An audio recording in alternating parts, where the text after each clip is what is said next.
Hey friends, as you might guess, Azure App Configuration enables you to store configuration info for all your Azure apps in a universal hosted location. But it also simplifies your deployment tasks. In fact, did you know that it can also help roll out new features? Jimmy Campbell is back to show me how Azure App Configuration can help with feature management today on Azure Friday.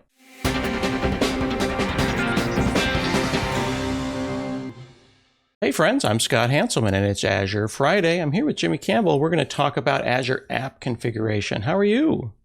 I'm doing great. Thanks for having me, Scott. Yeah, thanks for hanging out. We had the initial introductory episode a little while back, so if folks haven't seen that, they should go back and check it out, getting started with Azure App Configuration. But now you've got new things to show me. Yeah, it seems like just a bit ago we were talking about Azure App Configuration back when it was still a preview service.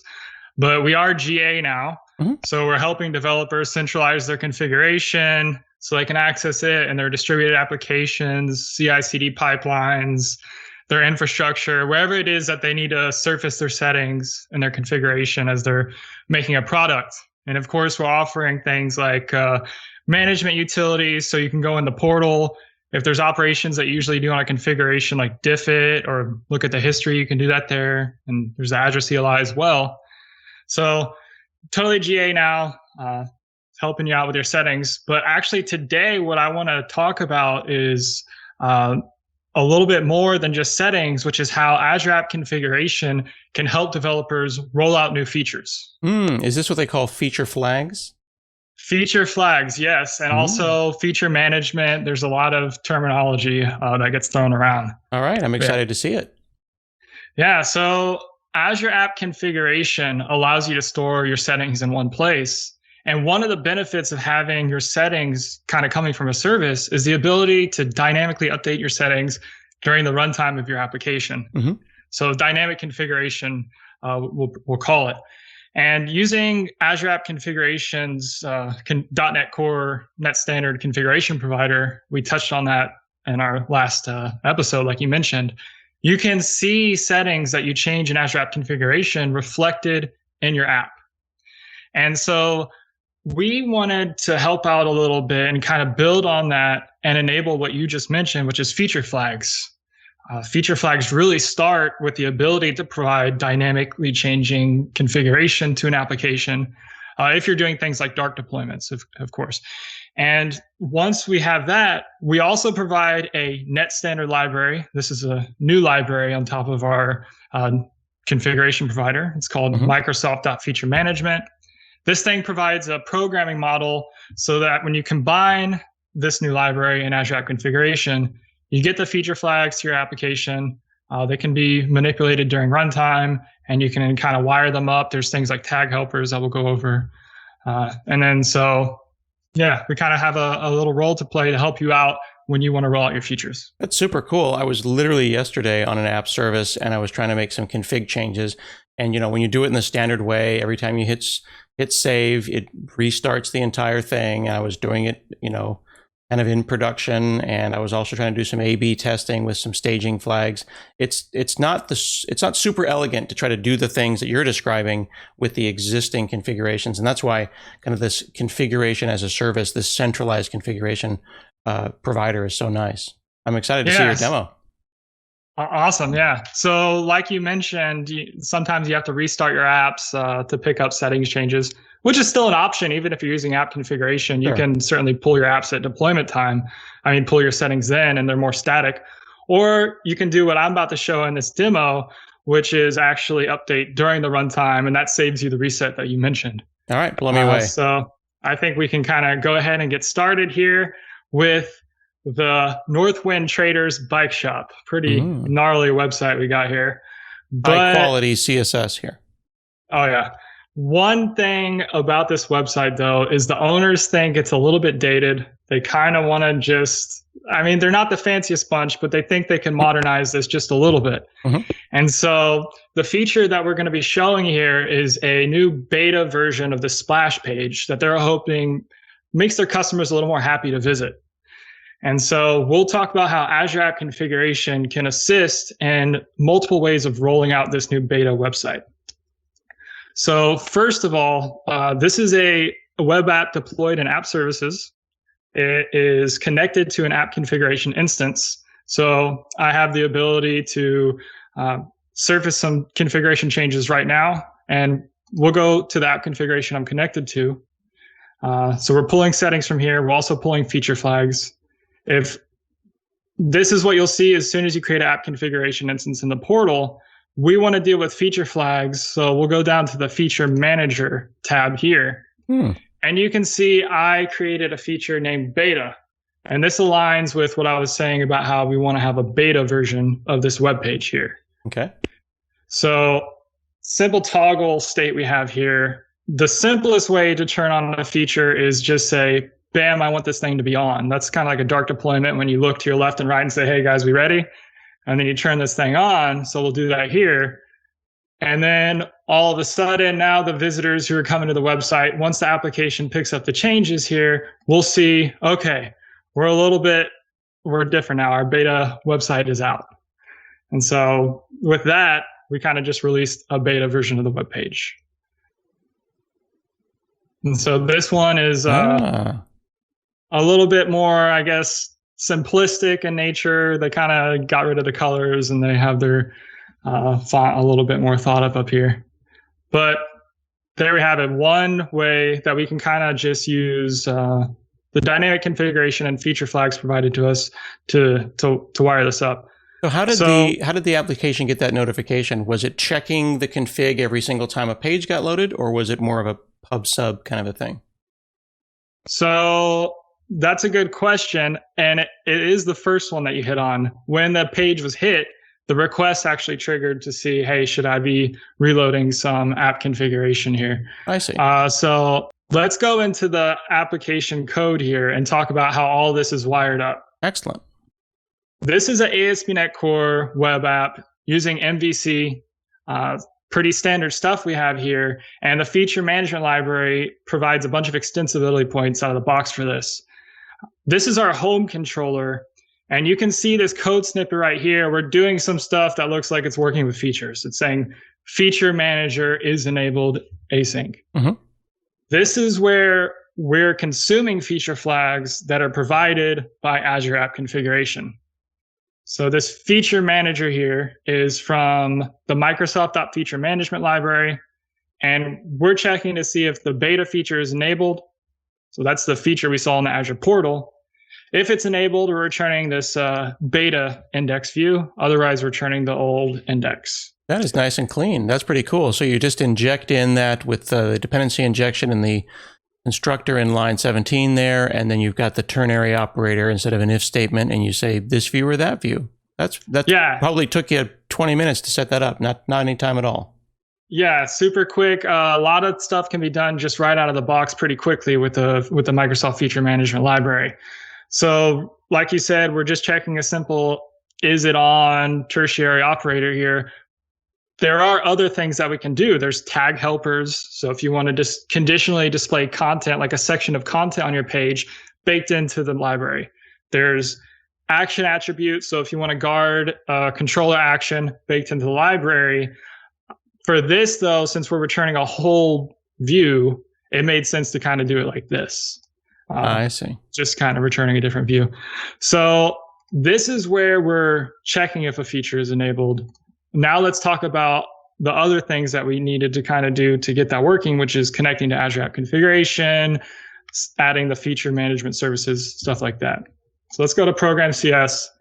Right here, we'll see something that looks pretty familiar from the last episode, which is we need to connect to our Azure App Configuration instance. So entry point to our application here, we're building our config. And you can see we're adding Azure App Configuration. We're connecting using AAD.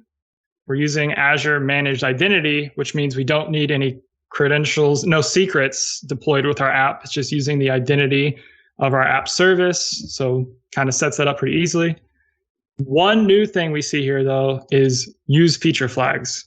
And this is needed because Azure App Configuration doesn't provide them by default, but you call this use feature flags to start pulling them and also to wire up the dynamic refreshes here. Interesting. And then, of course, am I correct to say that when you pull out of intermediate and you grab app configuration endpoint there, that's pulling out of the standard app service configuration. So, or is that pulling out of Azure App Configuration? It's pulling out of the standard app, like you said, the app service configuration ultimately is exposed as an environment variable to your application. So ASP.NET Core is pretty great that they allow you to kind of build a little intermediate configuration to kind of bootstrap off your JSON and your environment variables to add a more advanced external providers if you wish for Very configuration. Cool. It's really pluggable. Yes, definitely. A lot of places where you can customize things here. So we still have two things that we need to do.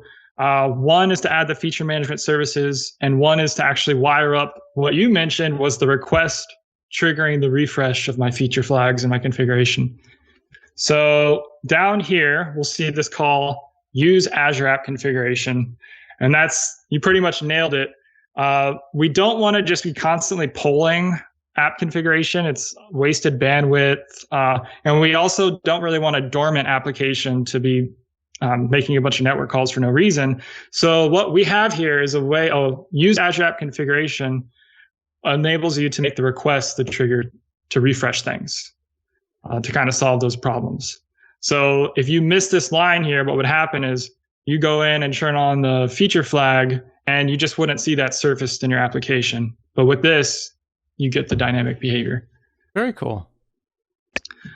Then the final thing here would be add feature management. So you pointed out we're getting some things from dependency injection here, iFeatureManager snapshot. There's also iFeatureManager. So those all need to be added here with this add feature management API that's exposed by the library. Really, that's it. There's some add feature filter stuff, which is some customization that I'm going to talk about. But with those snippets that I mentioned, that's 8 to 10 maybe lines of code there, you get it. It's out, that's done. You have your connected app configuration. You can start servicing feature flags to your apps, and you can use the goodies I mentioned, like tag helpers, to start plugging and playing things. How do you want to make this feature deployed and then all of a sudden light up? What are the feature filters again? So, okay, let's go into feature filters. What I just showed was a simple light switch feature flag. I want to turn that thing on. But it's not always that simple. We want to have options for when we're rolling out a feature. We want to be able to do things, conditional processing of when a feature should be on. Should it be on for 20% of the requests to my app? Maybe Chrome users see this thing because I'm trying to see if Chrome users behave a certain way versus Edge users, something like that. Or I want 10% of my user base. All those conditional ways of enabling a feature are provided through this thing called feature filters. They provide conditional processing. So right here, we see this browser filter. Now, that kind of goes with the example of what I mentioned about a Chrome user or Edge user or some user seeing a feature is enabled. We can go to this thing and kind of look at what's going on here. This would be something you see in your application. It implements iFeatureFilter, which is exposed by the library. And you're saying, I want to provide a way for my app to know about browsers and enable a feature based on a browser. And one of the things where app configuration comes into the picture is we provide the parameters to say, okay, at this point in time, which browser should the feature be enabled for? But your app is the one that actually says which browser the request is for. And it's the combination of those two things that allow you to kind of get that conditional way to enable features. Very cool. So you decide where your Boolean comes from based on conditions that you set yourself. Exactly. And you can come up with whatever you want. We've seen plenty of examples of people who have their own conditions that they may want to enable a feature for. We do provide some feature filters out of the box for common scenarios, but we can't really tackle everything. That's where you can come in and say, okay, I do have something custom and I want to just create my own feature filter. I can use the parameters that I wire up through app configuration, but I can use this feature filter component to actually have the code that recognize like when this request meets this criteria. Is it Chrome? Is it Edge or whatnot? The other feature filter here, the targeting filter, is baked in to the library. And so I mentioned we kind of tackle some common scenarios. This targeting filter tackles staged rollouts. So let's kind of go over an example of what I mean by that. It goes on the premise of, I want to target, say, a few users on the dev team. Maybe you. So Scott, you'll be the first one to test this feature out. So we'll target you. And then if you say everything looks good, we'll target the whole Azure Friday team. That would be like the next stage in our rollout. Cool. And then we don't hear anything wrong. Then we go to like 20% of users and 80% of users. So a targeted staged rollout. Excellent. Exactly. Right. So that's kind of where the term targeting comes from. Let's do it. Yeah. So you see, I'm adding this targeting filter. This is in our latest preview release of the feature management library. If you start using that, you'll see this targeting filter type is available. Just add it to your feature filters collection, and you can do what I'm about to show. So let's go back to the application and look first at the configuration for the targeting filter. It kind of aligns with what I just mentioned. We have this audience, which consists of users, groups, and the default rollout percentage. That's basically your entire user base. So if I want to use the example that I just mentioned, I'm going to construct this to just grant Scott access. So grant you access here and just say you're the only user here. So we're playing with some JSON. All right, so we have now a parameter for the feature filter named audience. Now I mentioned this is the targeting feature filters in preview right now. One of the things we're going to be adding is the ability, we're going to be adding kind of a more customized interface so that you see sliders here and you can slide up the audience you can slide up the target percentage of users very easily. Right now, we're just using our ability to just kind of put this in as text. And we'll just so what I have here is the Microsoft targeting feature filter. From there, the audience parameter from the list of parameters here. And then, of course, I configured it to only be you. Mm-hmm. All right, so we'll go ahead and apply that. And so we see a conditional feature here now. So what could that mean? Well, let's say we revisit the web page here and the beta is not on anymore.